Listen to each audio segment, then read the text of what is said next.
এইখন পথাৰখন যদি আপোনালোকে যদি চিনি নাপায় তেতিয়াহ'লে আপোনালোকে ডাউনলোড কৰক চিকয়ে। নমস্কাৰ সকলোকে স্বাগতম জনাইছোঁ অন্য এটা ভিডিঅ'লৈ। তো মই বহুত দিনৰ মূৰত আজি ব্লগ দিব গৈ আছোঁ। মানে দাদাহঁতে ইয়াত কাম কৰি আছে, তাৰ কাৰণে মই এয়া চাহ লৈ কিনে যাই আছোঁ তাতে। তো বলক ভিডিঅ'টো আৰম্ভ কৰোঁ।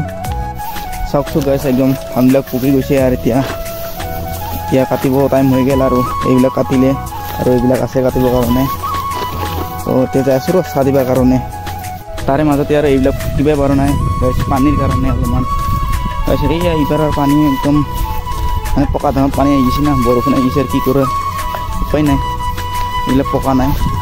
এইবিলাক অলপ অলপ কাঁচা আছে কিন্তু এইবিলাক পকি গৈছে। এতিয়া ডঙাখৰ পাৰ হৈ লওঁ। কি ঠাণ্ডা পানীও গাইছ। এইখন পথাৰখন যদি আপোনালোকে যদি চিনি নাপায় তেতিয়াহ'লে আপোনালোকে ডাউনলোড কৰক চিকয়ে। নহয় গাইছ, ধেমালি কৰিছোঁ অকণমান। এতিয়া ফাইনেলি ধান কাটাৰ জেগা আহি পালোঁ ৰ। মানে এতিয়া চাহখিনি দিওঁ গাইছ। আপোনালোকক এটা 360 ভিউ দেখুৱাই দি আছোঁ ৰ পথাৰখনৰ। চাওকচোন তাৰপিছত কেনেকুৱা লাগিছে কমেণ্ট কৰি কিনে জনাই দিব মোক। আৰু আপোনালোকৰ চাইডে ধানবিলাক পকিছে নে নাই কমেণ্ট কৰি কিনে জনাই দিব।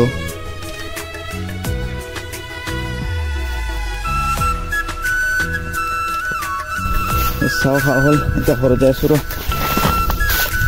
অলপ কেমেৰা কোৱালিটি অলপ বেয়া, উপায় নাই, এডজাষ্ট কৰি ল'ব আৰু আপোনালোকে। তো মই এটা বস্তু আপোনালোকক দেখাই আছোঁ। মানে আগতে আমাৰ মানে ধান কাটিছিলে, কিন্তু আজিকালি মেচিন আহি গ'ল। ধান কটা মেচিনটো আপোনালোকক দেখাই আছোঁ।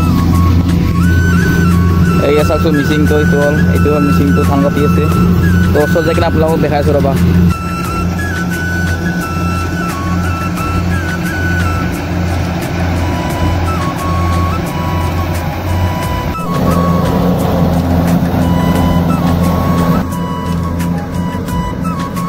আজিৰ মিনি ব্লগটো ইমানতে সমাপ্ত কৰিব ওলাইছোঁ। আজিলৈ আহিছোঁ, বাই।